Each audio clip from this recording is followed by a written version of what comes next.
Au Canada, l'attaque d'une famille musulmane par un conducteur secoue ce pays, plutôt réputé tolérant et ouvert. La dite attaque a tué notamment 4 membres de cette famille et alors ce drame, comme susmentionné, a provoqué la colère et suscité des émotions, celle-ci donnant naissance ce mardi à une veillée funèbre en présence du Premier ministre.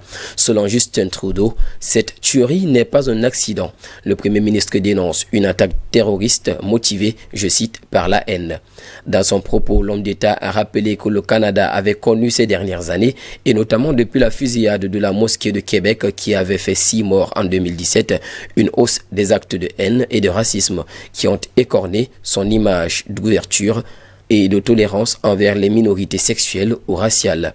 Il a donc à cet effet promis de renforcer la lutte contre la haine en ligne, de mieux protéger les lieux de culte et aussi de traquer les groupes racistes d'extrême droite, comme le gouvernement l'avait fait en début d'année en ajoutant l'organisation des Proud Boys, groupe néofasciste, à sa liste des entités terroristes interdites au Canada. L'auteur de cette attaque a été arrêté peu après les faits. Âgé de 20 ans, l'homme devrait comparaître devant un juge ce jeudi, notamment le 10 juin 2021.